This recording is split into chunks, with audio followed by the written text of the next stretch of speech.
국내 증시는 워낙 변동성이 컸었는데요. 미국 주가까지 많이 하락하고 우리도 흔들리고 실적은 막 네이버, 삼성전자 쏟아져 나오고요. 좀 정신이 없는 날인데 중심 잡고 이럴 때일수록 한 템포 천천히 가겠습니다.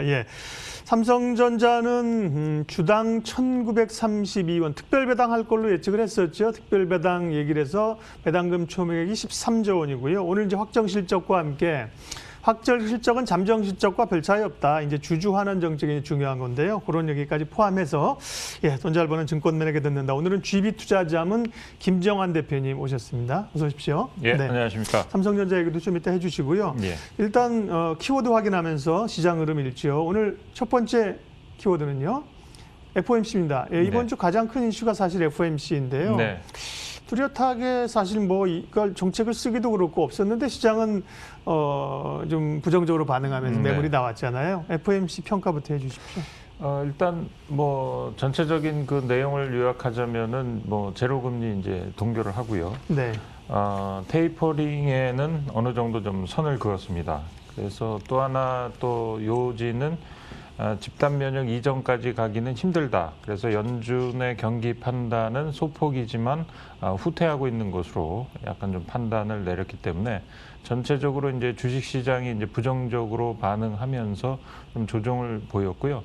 역시 이런 이면을 보면은 줄어들지 않는 코로나 그 환자 그리고 이제 생각보다 더딘 글로벌 전체로 봤을 때의 백신 접종 속도 이런 것이 되겠습니다. 그래서 사실 어떻게 보면 새해 들어 첫 번째 FOMC 회의고 그래서 기대감도 있었겠지만 사실 회의 개최 이전부터 사실 크게 내놓을 것은 없겠다 이런 전망이 가능했기 때문에 기본적인 내용을 다시 한번 확인하는 그런 선에서 그쳤다 이렇게 말씀을 드릴 수가 있겠습니다. 아니 오히려 일부 연준 위원들이 이 자산 규모 축소 테이퍼링 얘기를 간간히 했잖아요. 그래서 그런 부정적인 얘기가 혹시 나오지 않을까 했는데 그런 얘기 없었거든요. 근데 시장은 이제 조정의 빌미로 추가적인 부양책이 없었다는 건데요. FOMC는 정리가 잘 됐고요. 넘어가는 것 같고요. 삼성전자 얘기 좀 하겠습니다. 삼성전자가 이제 확정 실적을 발표를 했고요. 실적과 함께 이제 주주 환원 정책이 가장 관심인데 특별 배당을 제가 먼저 정리를 한번 해드리는 게 좋을 것 같습니다. 보면 배당 지난 2023년까지 배당금 규모를 9조 8천억. 현금으로 한 절반 정도 한다는 거 한 10조 가까이 하겠다는 거고요.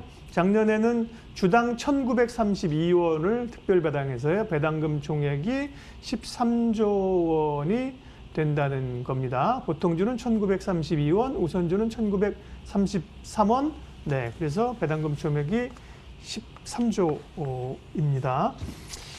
특별 배당할 걸로 예측은 했었는데요. 이제 주주 환원 정책이 나왔고요. 삼성전자에 대해서는 어떤 시각을 가져야 될까요?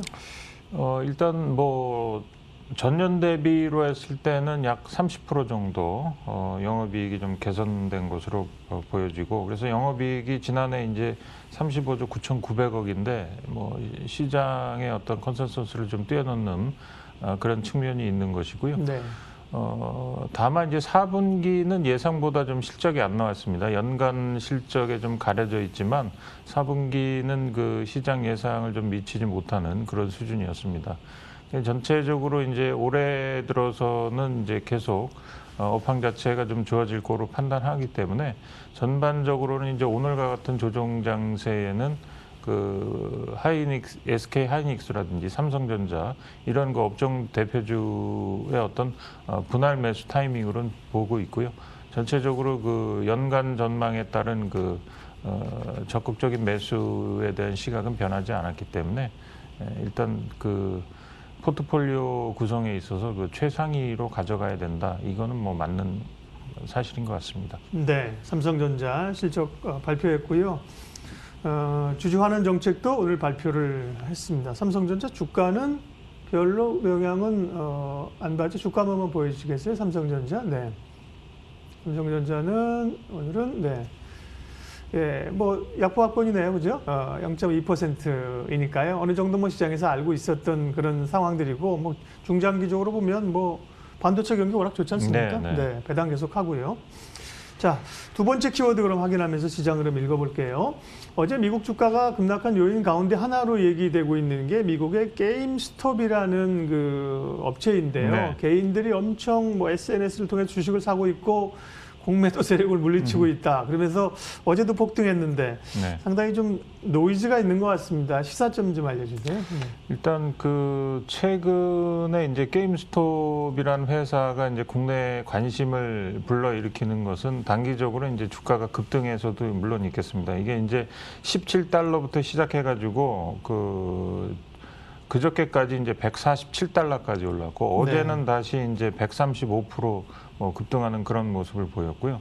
그래서 그 미국의 그 개인 투자자들 뭐 로빈후드라고 이제 부르는데 이쪽에서 이제 그 적극적으로 매수를 하는 반면에 그 헤지 펀드들의 그 공매도 세력들이 약 17억 달러를 뭐 여기다 공매도를 걸어놔갖고 날렸다 이런 뭐 보도들도 나오고 있고요. 그래서 지금 보면은 그 공매도가 국내 같은 경우는 이제 언제 재개하느냐 여기에 이제 관심이 있는데 오히려 이제 그 유수의 그 헤지 펀드들이 공매도를 통해서 막대한 손실을 보고 있기 때문에 국내 증시에도 좀 관심을 불러일으키고요. 어제 이제 그 기술주 위주로 미국 시장이 이제 큰 폭의 그 하락을 기록했는데 재밌는 사실은 그 여기 게임스톱에 몰린 그 헤지 펀드들이 이걸 만회하기 위해서 주변 그 우량주들을 이제 대거 팔아치웠다. 그래서 낙폭을 키웠다 이런 얘기도 나오는 뭐 그런 측면이 있습니다. 그래서 전체적으로는 이 게임스톱의 그 주가 추이를 미국 그 백악관에서도 좀 주의 깊게 관찰하고 있다 이런 얘기도 좀 나오고 있고요. 그래서 국내 증시에도 어느 정도 이제 시사점을 주는 바가 뭐냐면은 이렇게 이제 개인 투자자들의 또 집단적인 좀 광기 어린 매수가 몰리게 되면 이게 또 증시 전체로 또 파급되는 효과도 있기 때문에 이게 이제 어떻게 해결되느냐 또 방향성도 좀 궁금하기도 하고 그러는데 일단은 단기적으로 이제 과열된 것만은 이제 사실이고요. 전체적으로 이제 그 공매도의 어떤 순기능에 대해서도 국내 증시에서 다시 한번 좀 생각해 볼 수 있는 그런 계기가 되지 않을까 이렇게 생각을 해봅니다. 네, 좀 노이즈로 받아들이고 있는 겁니다. 시총이 26조니까요. 물론 우리나라보다 뭐 규모가 엔간한 기업들은 훨씬 크니까 시총 26조라는 게 이게 상장 업체 가운데 이제 얼마나 밸류가 되는지는 등급이 얼마나 되는지는 모르겠으나 사실 뭐 굉장히 영향력이 있고 우량주거나 그런 시총이 큰 기업은 아니잖아요. 가벼운 종목인데 그래서 그런 것들이 좀 노이즈를 만들어내고 있는 것 같습니다. 세 번째 키워드 확인하도록 하죠. 오늘 장 세 번째 키워드는요. 테슬라입니다. 테슬라야말로 뭐 전기차를 주도하고 있는 그런 업체. 간밤에는 4분기 실적이 안 좋다고 해서 테슬라가 사실 부정적으로 주가를 좀 끌어내는 요인이었거든요. 시간에서 5%라고 그랬으니까요. 근데 연간으로 읽으면 또 흑자라는 거죠. 그래서 뭐 사실 테슬라 같은 경우에는 국내 그 서학 개미라 그러는데 제일 많이 투자한 종목이기도 하고 또 이제 국내 연관성을 굳이 또 찾아보면 역시 이제 2차 전지 관련주들의 어떤 북극성 같은 그런 종목이기 때문에 좋은 표현이시네요. 북극성 같은 종목 쫓아가는. 그래서 뭐 이제 자고 일어나시면 가장 먼저 확인하는 게 이제 뭐 미국 주가 움직임보다도 이제 테슬라 주가 간밤에 어떻게 움직였나 이게 되겠는데 일단 국내적으로 보면 이제 LG 에너지 솔루션에서 그 테슬라를 위한 이제 원통형 배터리를 이제 뭐 본격적으로 생산한다 뭐 이런 얘기도 있고요.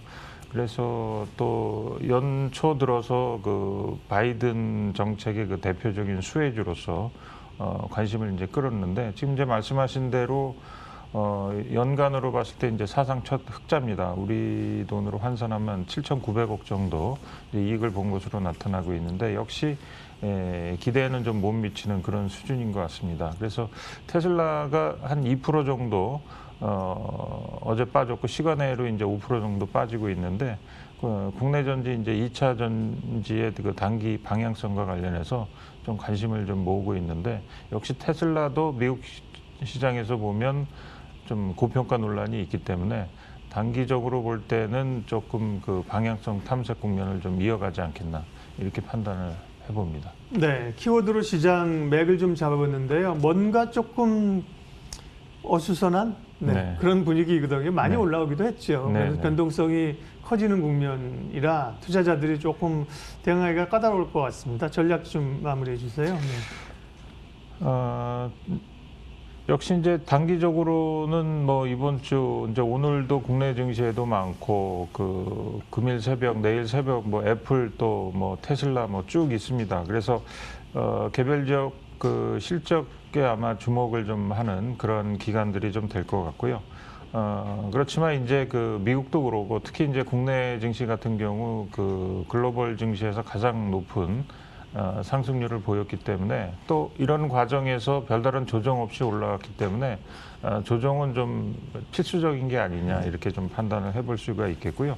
오히려 이런 조정 시에 그동안 이제 우량주로 접근하지 못했던 분들은 우량주에 대한 그 분할 매수 타이밍이 되지 않겠나 이렇게 좀 판단을 해볼 수가 있겠습니다. 그래서 뭐 오늘 같은 경우는 이제 미국 증시 영향으로 좀 조정폭이 평소보다는 좀 깊은 그런 모습을 보이고 있지만 일단은 뭐 건전한 조정으로 좀 판단을 할 수 있겠고요. 3,000 이상에서는 이제 조정 후 그 주도주는 좀 다시 좀 그 주도주로서 면목을 보일 수 있기 때문에 기존의 주도주를 또 일부 편입하시는 것도 좀 바람직해 보입니다. 지난번에 사실 주가가 흔들릴 때 3,000을 한번 지켜줬잖아요. 네네. 그게 이제 상당히 안정감을 주는 상황이고요. 1월 18일입니다. 네. 그래서 오늘도 흔들리지만 아래 꼬리를 달면서 올라옵니다. 그러면 꼭 우량주가 대형주고 대형주가 우량주는 아니지만 그러면 뭐 중소형주보다는 대형주 주도주 중심으로 가는 게 맞다는 전략이신가요, 교수님은? 이제 보통 이제 이런 조정이 오면은 과거에는 이제 어떤 패턴을 보였냐면 낙폭과대주가 다시 이제 메이크업을 하는 그런 모습을 보였는데 최근에 이제 그 우량주에 대한 개인의 그 순매수 동향이라든지 기관이라든지 이런 매수 동향을 보면 그쪽으로 아마 일정 부분은 좀 빠르게 회복될 가능성이 높기 때문에 개별 종목 일변도로 좀 채워 놓으셨던 분들은 일부 좀 종목을 우량주 쪽으로도 좀 편입을 하시면 좋을 듯 싶습니다. 네, 그럼 아까 이제 주도주, 주도 섹터라고 말씀하신 거는 어떤 건지 다시 한번 정리해 주실래요? 최근에 이제 뭐 대표적인 것이 이제 2차 전지 관련주고요. 네. 뭐 반도체 또 반도체 관련 부품주.